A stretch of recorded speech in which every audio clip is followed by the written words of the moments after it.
away, stay the fuck away. Stay the fuck away, stay the fuck away. Well, hello everyone. Sean Patrick here, because, well, I was over there for a bit, and even over there for a while, but god damn am I mad. As you know, I had a day off yesterday, so I actually haven't looked at the news since shortly after my post Wednesday night. I did go to the grocery store for the first time since March 19th, so even though I hadn't been in public for just over 2 weeks, my clock has been reset. Sure, I could have gotten on a delivery list, which is way backed up with orders for more needy people, or I could have begged a friend, nearly all of which have children or are older. But I'm not going to be responsible in any way for someone else catching this virus. So we're diving right in with this red flag report. First of all, my sweet lady correspondent, Lisa in Toronto, tells me that not only are there people all over the streets not even trying to practice physical distancing, she told me something else even equally as frightening. I don't listen to the radio because I like a variety of music, but she listens to a Toronto talk radio channel in the car for traffic updates and such. And she tells me that the government has two different commercials, one of which simply says that people should stay home if they feel sick, and the other sort of maybe a little more properly explaining the behavior of what we should be doing in our situation. Well, that's fucking terrible. Aside from the fact that we should be getting a unified, clear message from our government, whichever branch it may be, simply staying home if you feel sick is not how this thing works. As health officials have been saying, and I've been repeating, you can still transmit the virus even if you don't feel sick, and the choice you make can affect us all. The average transmission rate for a standard, normal, average virus is about 2 to 1. That means that, on average, one person with a virus infects 2 people. So what if you don't feel sick?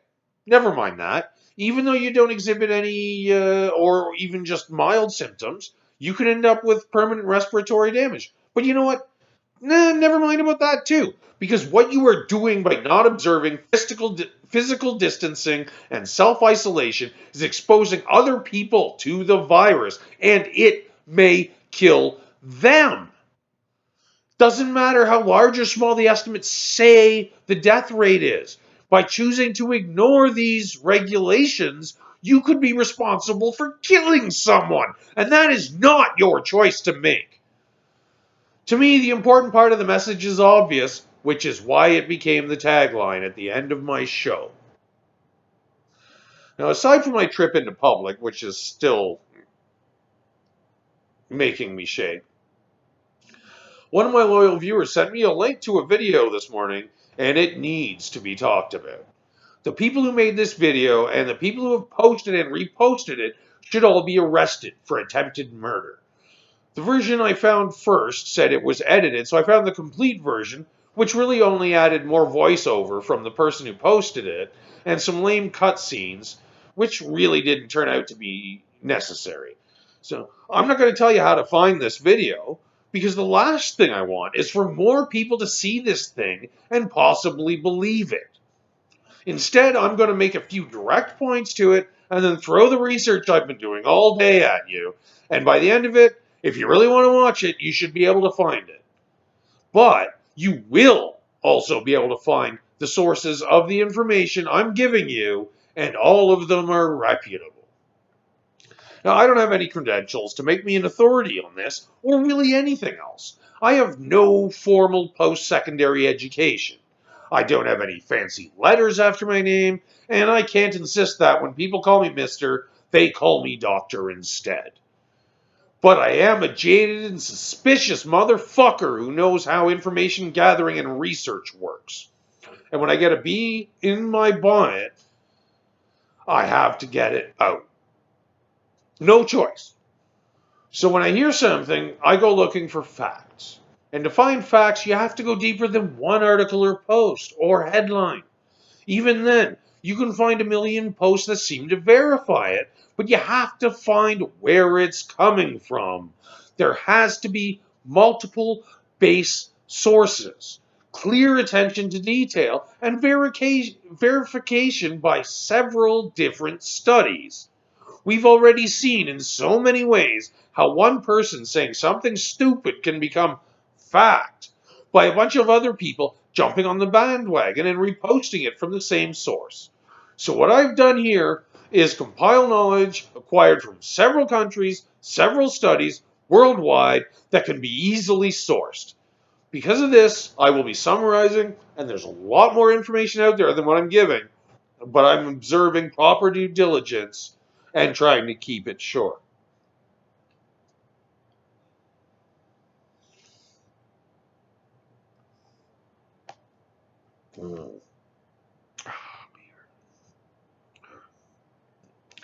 So my suspicions were aroused when the initial overdub said that the unnamed person in the actual video was killed or dead. They didn't know, just what they were told.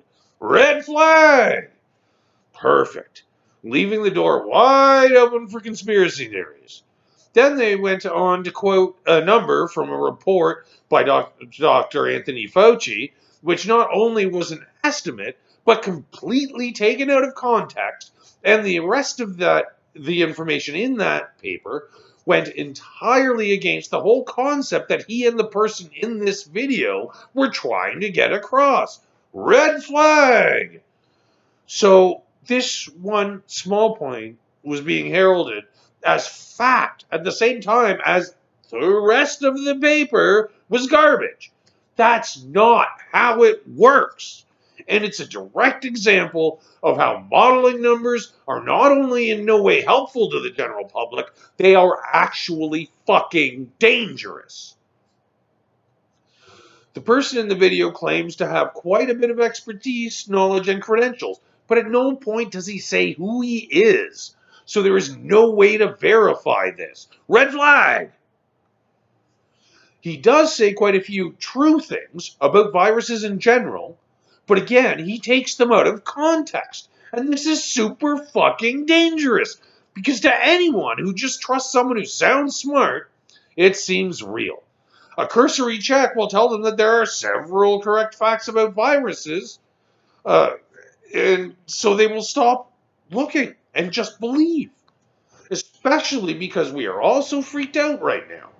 We want to know, but there is just so much that nobody knows right now.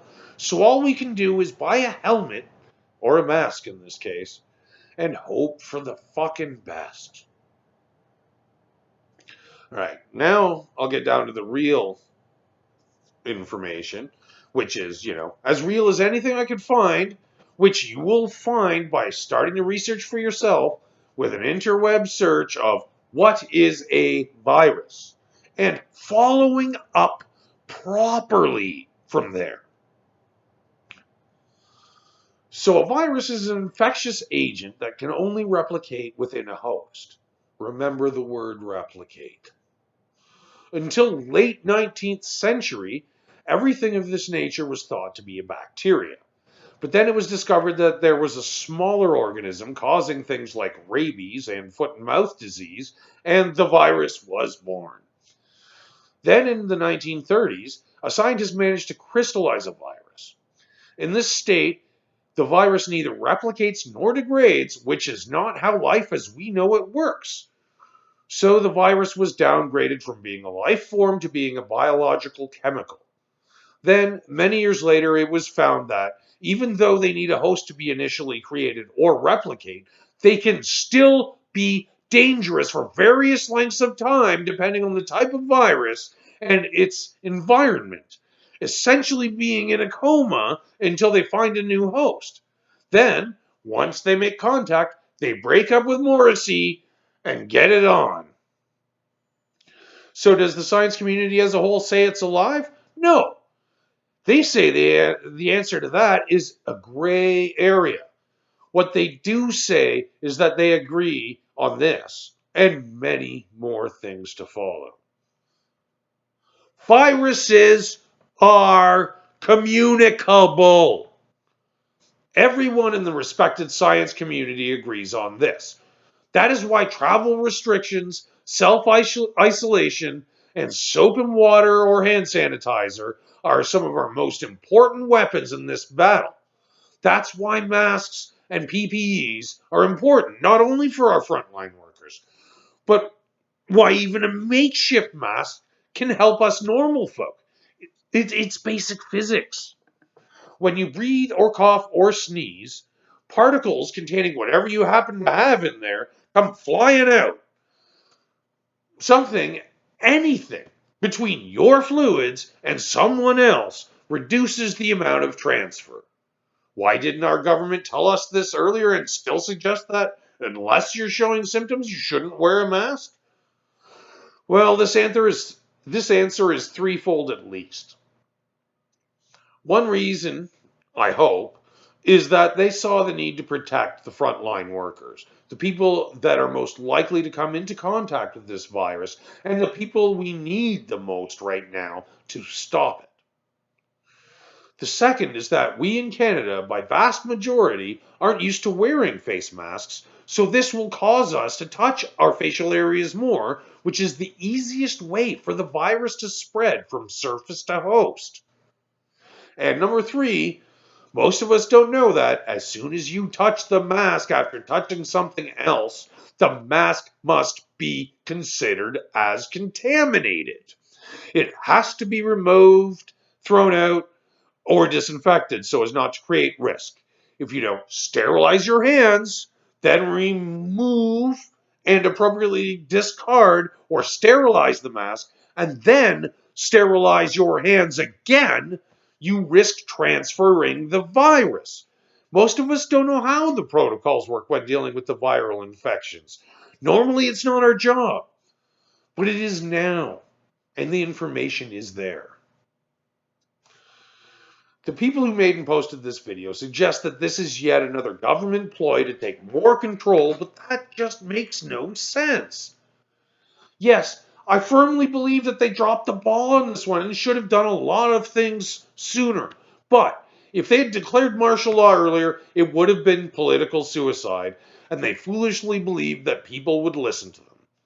They are not likely to get reelected after this.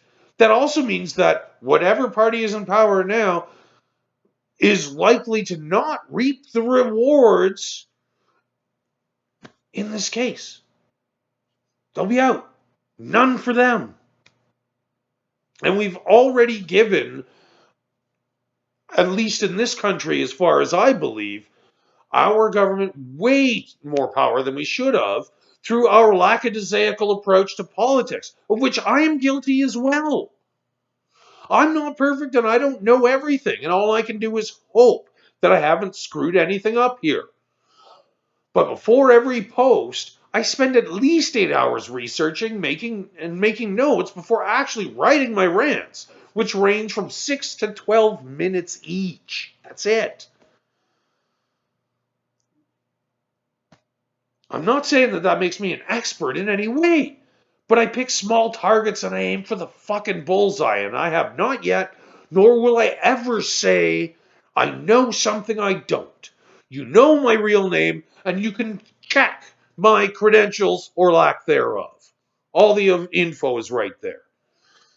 I'm not a doctor. I've never even played one on TV, and I may have made mistakes here, but what I'm saying is researched, smart, and safe. What the people I've been railing about are saying will kill people. Actually, it already fucking is. So I urge you, don't believe me. Do the research for yourself and see what you find. Actual research. Where is it coming from? Who is saying it? Do they know what they're talking about? What do I know? What I do know beyond a shadow of a doubt is that yes, this is for real, and yes, we are all in this together. But now it's not time to play the blame game or the should have done game. Collectively, not only as a country, but as a world, we're fucked right now. And the only way we can get through this is to stay the fuck away from each other and wash everything. Allah!